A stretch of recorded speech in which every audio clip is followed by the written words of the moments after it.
Hello everyone, welcome back to our fortnightly edition of BVI Pilots podcast. As usual, I'm here with Johnny. Hey, what is going on, guys? Glad to be back here. I feel like it's been forever, but I know it really it hasn't. But yeah, good to be here. Good to be here with you, definitely. Yeah, it's only been 2 weeks, I think, but it feels much longer because of all this lockdown, and there's no routine around here anymore, so time just goes so slow, and school and everything and online work, it's really not the same How's for that going everyone. for you, by the way? School, is yours still on? College is all hold? online. Yeah. So we are using Teams. I feel like that's the new normal. Everyone's going on Teams. Everyone, the amount of times they've asked a question and then found out I've been muted or something is Yeah. not even worth talking about. And Yeah. Marshall's around here as well, so he can put his input into this discussion. Yeah, hello. His Where do I internet's a even bit start? dodgy, but anyway. Yeah, where do I even start? Because Well, we're I'm gonna the only one start. completing the work.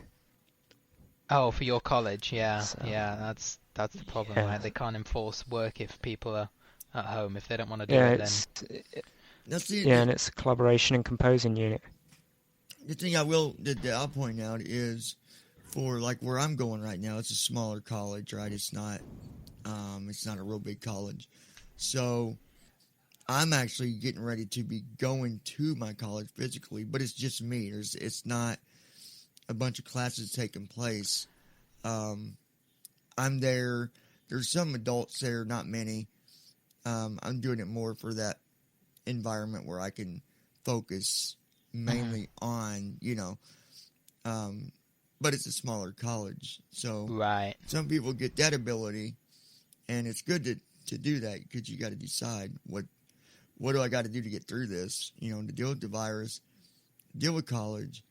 It gives a little bit of normal structure to your life with all this. So. Yeah, no, absolutely. I mean, when you're at home, your motivation is just not the same, and there's so much stuff going on that it's Easily distracted. Yeah. Yeah, I mean, they offered me that decision, but like, I can't play my drums, I can't use the equipment there, I'd just be on a laptop, so I'm just like, no way. Yeah, there you go. Yeah. Well, speaking of distractions, you could consider Flight Sim a distraction from work, but you got to stop working sometimes and have a bit of enjoyment. So Flight Sim also works in that category. Yeah, definitely. And I think you said something a while ago, earlier this week, about Flight Sim and Eurofly fitting your schedule. And it's always great for everyone, whether it be Eurofly or FSX or P3D, to get in a short flight every now and again. But of course, schedules make it difficult. Mm-hmm. Yeah, and it makes it easy with I really enjoy getting on the sim and VAT sim and all that, but as Declan knows, and any other simmer, you can't just do that. ABC, bam, let's go. There's a pattern of things that you got to do, and so sometimes we don't have time to do that, and it's like, oh man, I really want to be on there. So what do? You fly, or you don't fly at all, or you can jump on Eurofly, a one-click load and go type of deal, and do a 30-minute flight, whatever hour flight. So I think that's good. Because we need to have a little bit of stress reliever, so that we can get through all this. And I'm sure, Declan, you are like me, flying adds a little bit of relaxation and just out of the college environment for a minute. That's the good thing about simming, is it takes you out of that stuff. Yeah, I mean, definitely. I did an event today on VATSIM and it's hella busy and it's great, but I mean, you wouldn't do that every day. It can be quite stressful, so just not to fly on VATSIM, or to use something like Eurofly can really help if you're short on time or you just want to relax. So speaking of Eurofly, there's been a few changes. I forgot to tell you this, Johnny, but I'm telling you now on the podcast. With the BVIpilots.com website, I added several new things earlier this week. The first is a link to the Eurofly mods package, which most people have, but if you don't, it is up there. You can go and download. The second is and this is P3D related, FSX, is a database of all the aircraft. So we discussed this before, but for new people, it can be difficult to find good aircraft that have been tried and tested with Tramp or whatever software we end up using in the future, but currently Tramp. So I have created a list with links and sound packs for aircraft, and you can find that under the link called some of the best aircraft for P3D and FSX, I think. And if you click on that, you'll get a list displayed of all the aircraft that you can reference. I do have, and I think this will fit in with what you're doing there, Declan. First thing is, I had got an email. You guys are emailing the wrong email. I don't know how some are getting that email. If you got a question, please send it to the BVI Pilots Podcast at gmail.com. That way Declan gets it too. See, we both get it that way. He sees it, I see it, and we're all happy. Problem being is somebody had told this person, I guess, to install P3D, and they did it. They didn't do it right, and they got everything messed up.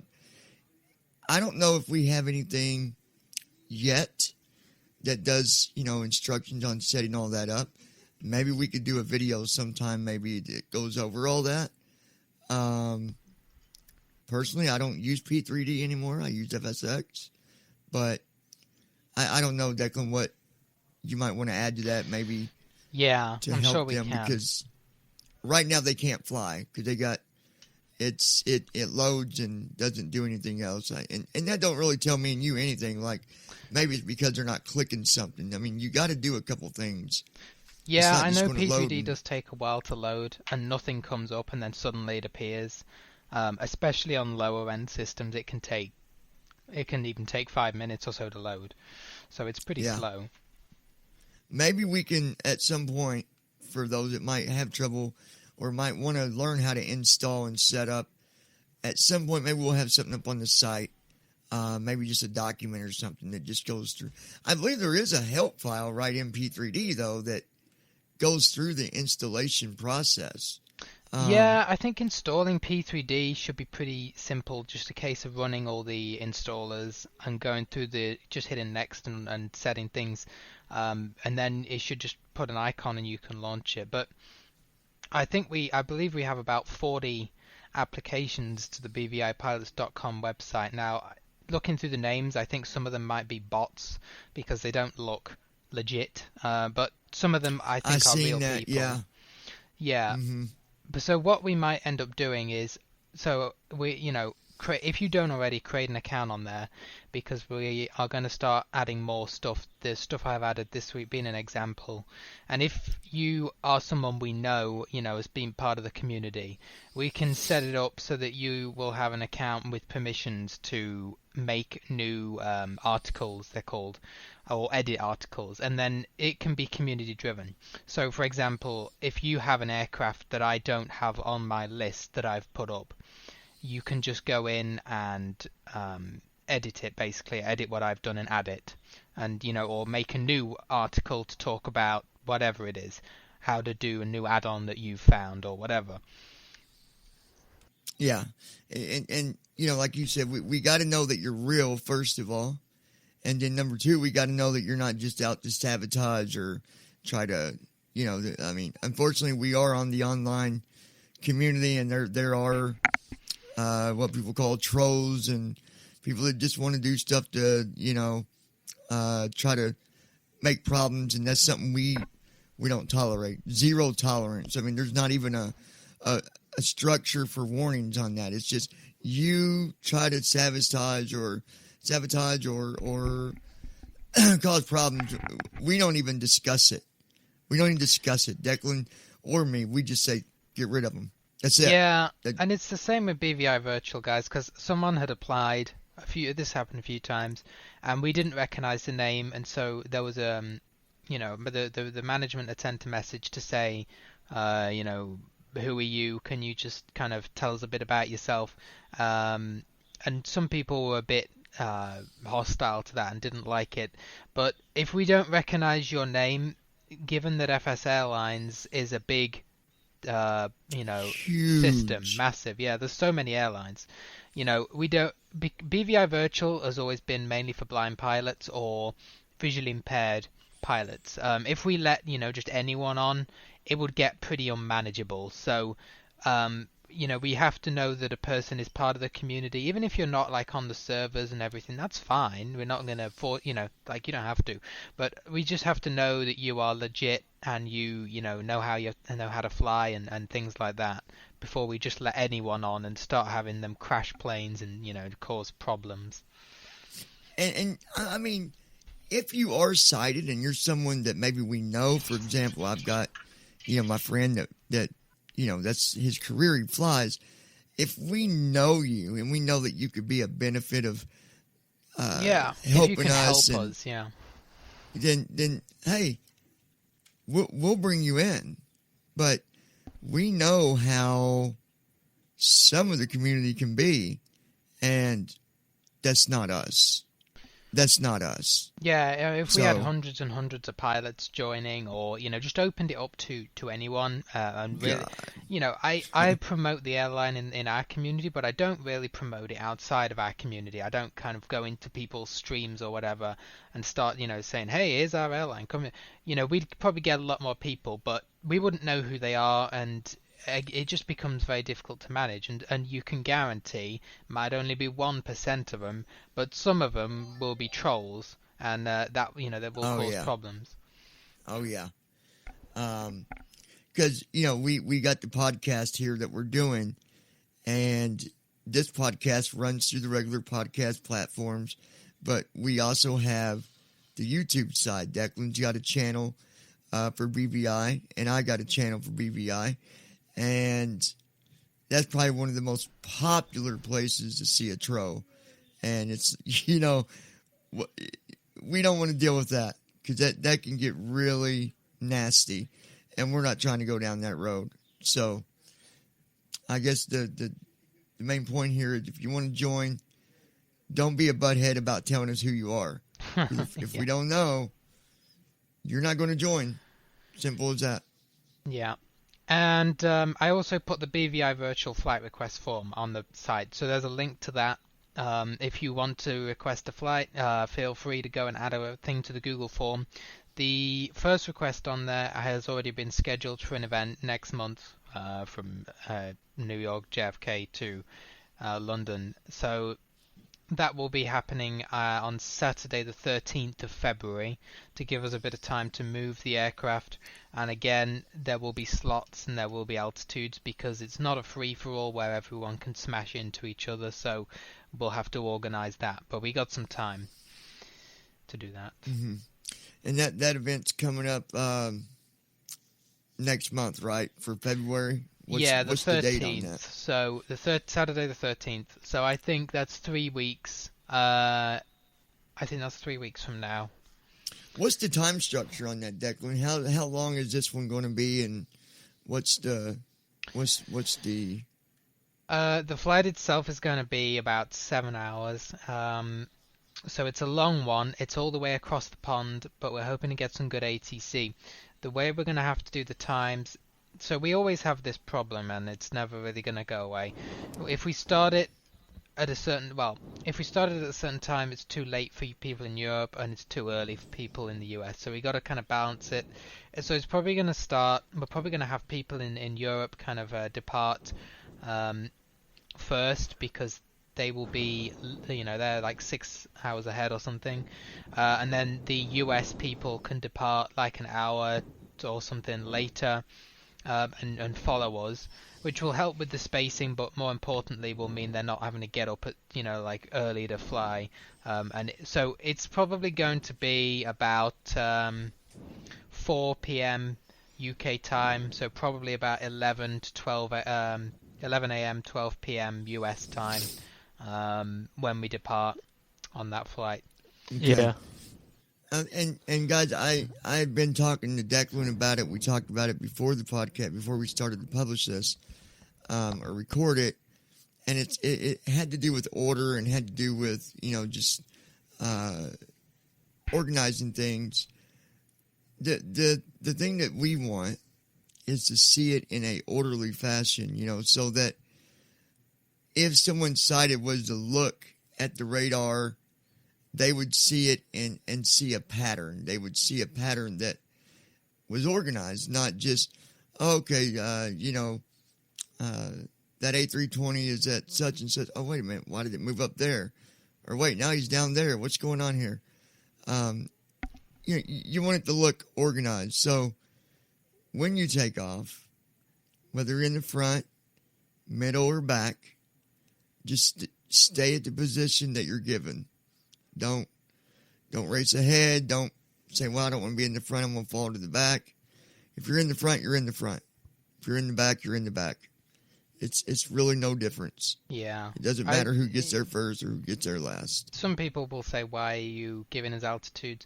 It's not because I want to, kind of dictate where you fly. If you're on your own, you do what you like, even if there's a couple of you. But when we get, as we usually do, 5, 6, maybe more of us, we have to be organized, and I can't just rely on you doing it yourselves because everyone decides something different. So I have to kind of, give out those, and then people follow them. And the last event we did to Bradley, I think it was pretty good. Everyone did pretty okay on the spacing. That worked out really well. So, if we can do that again, then that's what we want.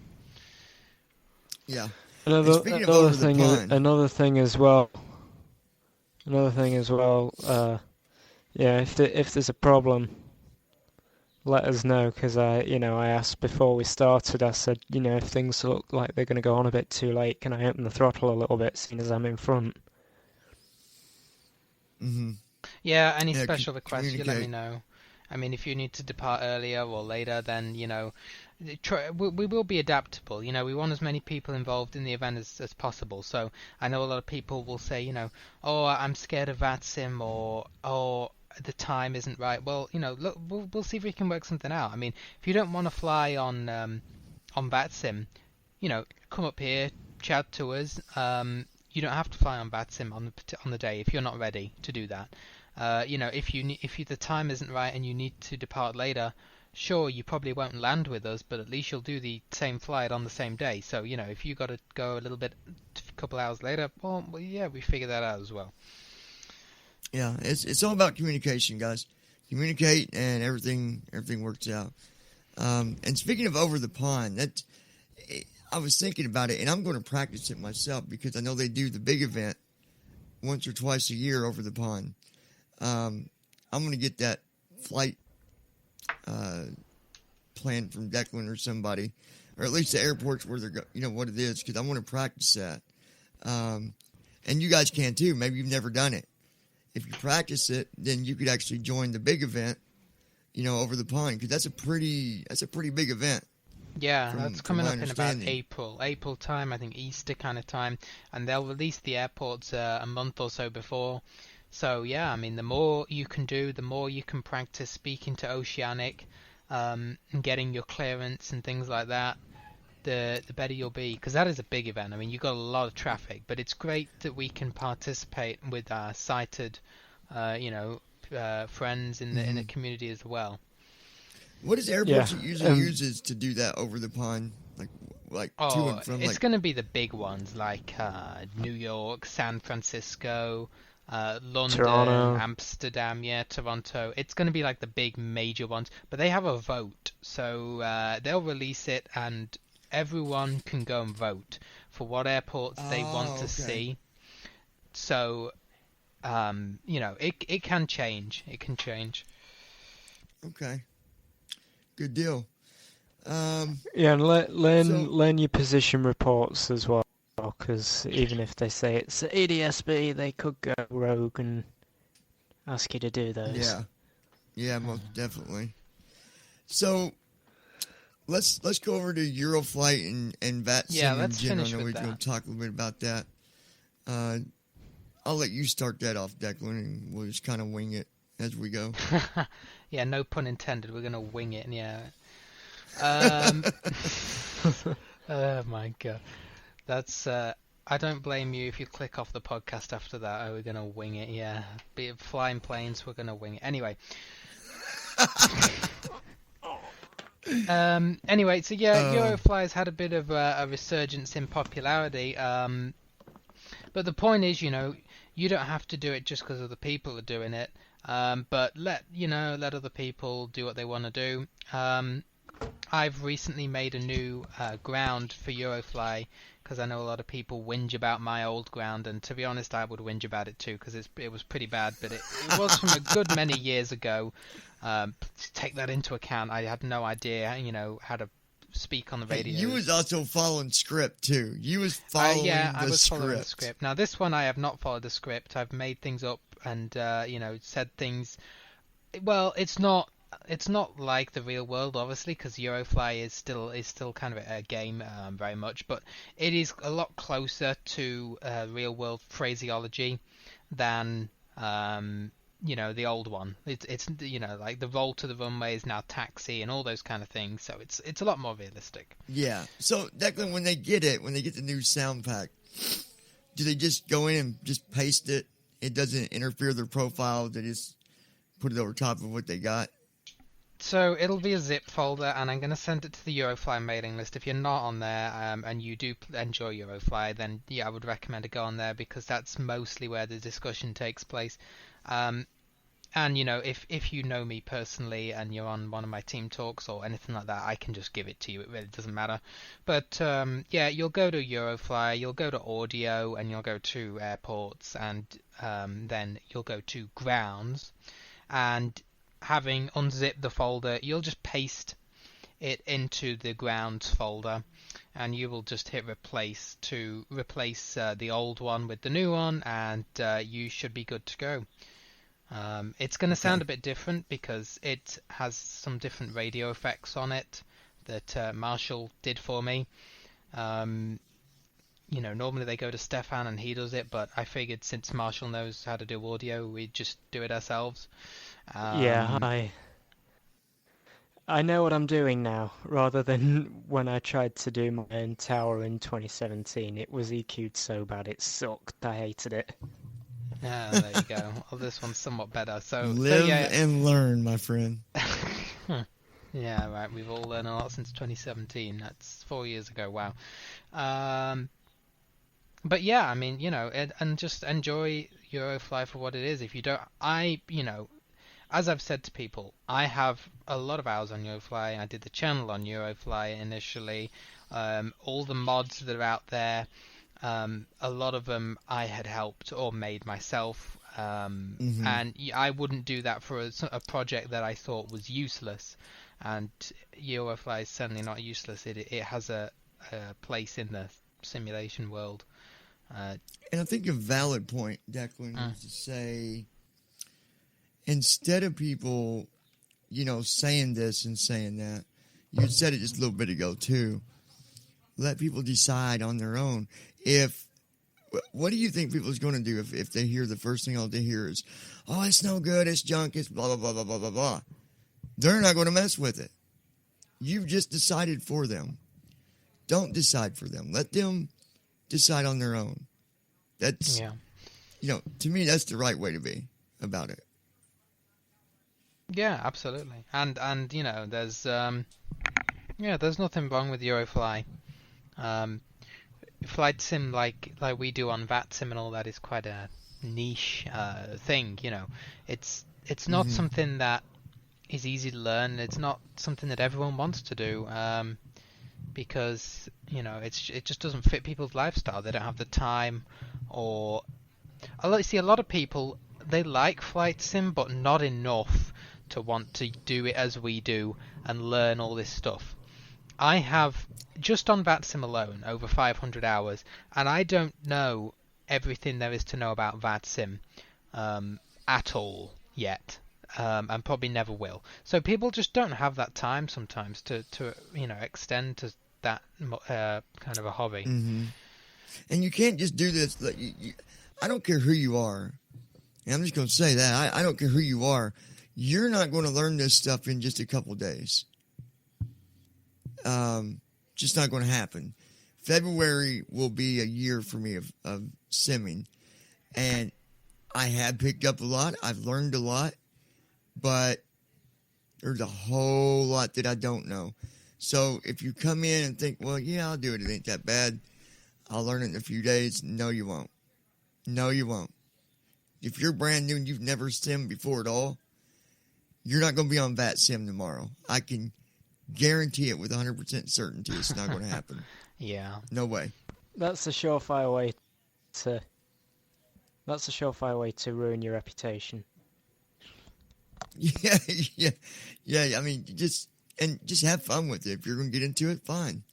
But have fun with it. Don't come into it with the chaos and destruction of using your opinion against everybody else's. I mean, if you start out on VATSIM and simming and things like that, I mean, the VATSIM is about as far as you can go for us, I would say, at the moment, at this stage. If you're good on VATSIM, you've gone about as far as you can go right now. But if you chuck in yourself at the deep end like that as a beginner, you're not gonna have fun, and the likelihood is, and I've seen it happen with a lot of people, where they try it and they don't understand it and they just drop out because they can't get their head around it, and so they've wasted money and time. But Eurofly introduces people to it at least, and they can have fun.